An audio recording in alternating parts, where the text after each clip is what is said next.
Welcome to Hot Topics, sponsored by the Arizona Chapter Associated General Contractors. Today we'll be talking to House Majority Leader John McComish, who'll be speaking about 2736, the Cactus League bill. Enjoy the show.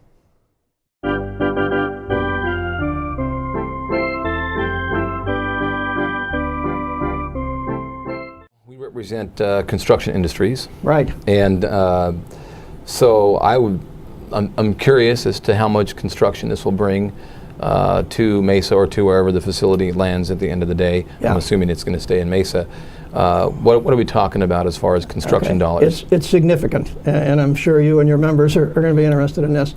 There's two parts, a two-part answer. It never seems like you ask me a simple question, I give you a complex answer. Nothing simple in this world. The first part of the two-part answer is that it's an $84 million stadium construction project that, and in addition, the construction project part of it is $84 million.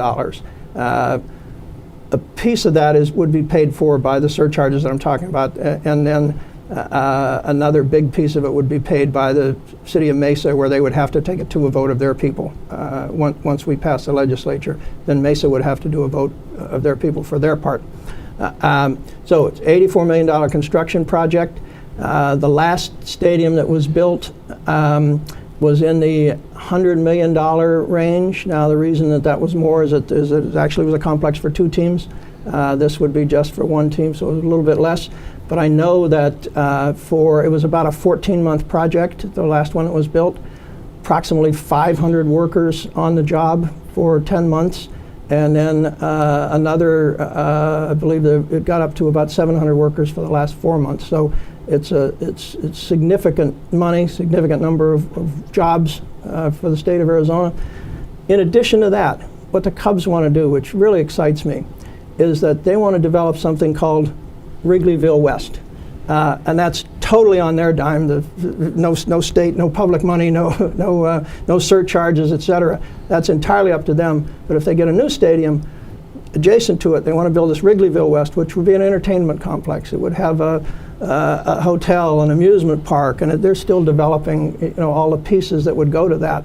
But the Cubs have this incredible following. And that's one of the reasons that one of the many reasons I want to keep them here, is that they bring a lot of money from out of state. I went to a Cubs game last week, and I was in line waiting to get into the parking lot, and I was surrounded by Illinois license plates. So that's good money for the state of Arizona, because it's brought in by tourists. And if there was a Wrigleyville West, that would be even more sales tax money that would come, and even more construction money. How much, I don't know. Those projects are still on the drawing board, but I know the construction, it would be in the tens of millions of dollars.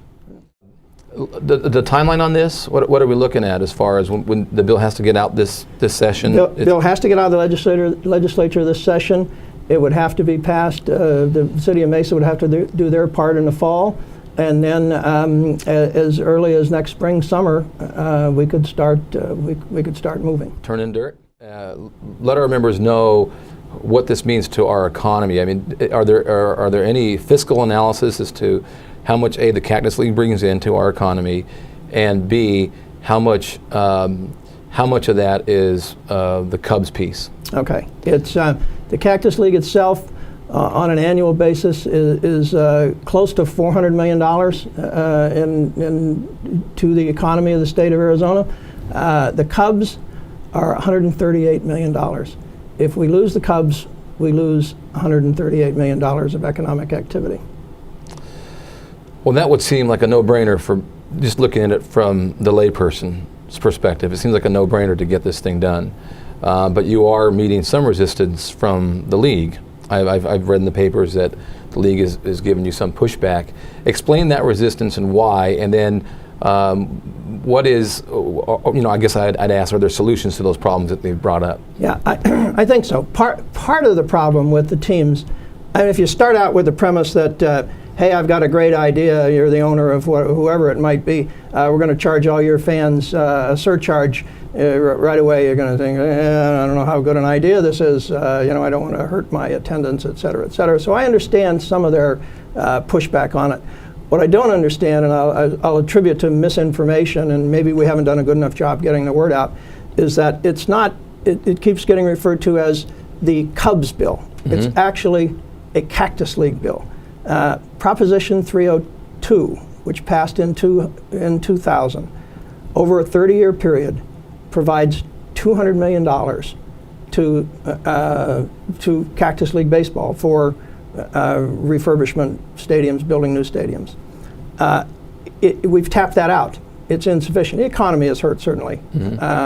But we've been successful. Hey, we've brought new teams in. It's been great. We've been successful. That stream is tapped out.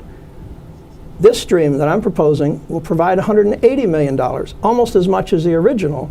And it's funding that these teams, whether they realize it or not, desperately need, because in a few years, some other teams are going to need to have their stadiums refurbished. And as it exists right now, the Proposition 300 funding, there will be no money there.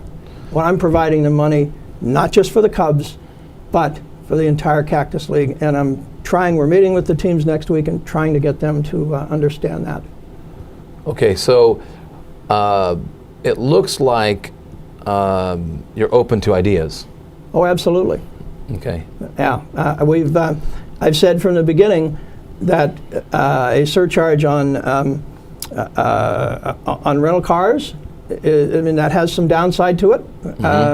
A surcharge on ticket prices, ticket costs, that has some downside to it. Bring me your better ideas.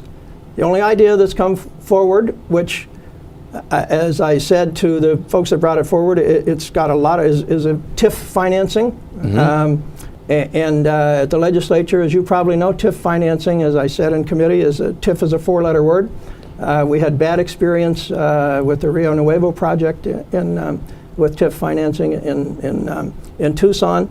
Our legislative members are predisposed against that type of financing. So that's a big mountain to climb.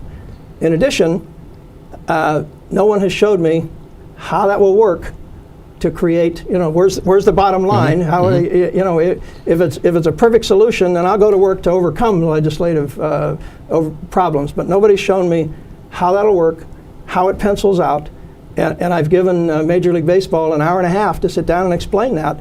And when I got all done, I said, as did the mayor of Mesa, it doesn't work. Where's the money? Where's the money to get our job done? Where's the money to build the Cubs stadium? Where's the money for the rest of the Cactus League? It's not there. Well, we could figure that out. Well, I've got to know. I've got maybe 6 more weeks to get that done in the legislature. So we can figure it out. It doesn't work. Additionally, and finally, what they're proposing with this TIF financing is unconstitutional. I've got a letter from our legislative council which says that it's unconstitutional, and another letter from ATRA, an organization that you know, that gives all the history going back to the 1970s and court cases, et cetera, why what they're proposing is unconstitutional. So that's the only somewhat detailed proposal that has come back, and I've said I will welcome other ideas. Some other things that are dead on arrival. For example, the Diamondbacks said, well, just raise a general sales tax. Well, I don't think that the populace of the state of Arizona in its entirety wants to pay for Cactus League games, nor should they. It should be focused to those that use it, focused to tourism. So that's not a good idea. The other idea was, well, let's raise taxes on satellite TV. Well, okay, that might raise the money, but I'm not sure I know the nexus between satellite TV and Cactus League baseball. I don't think there is any. That's been pretty much it in other ideas. Somebody's got some better ideas, I'm very open to it.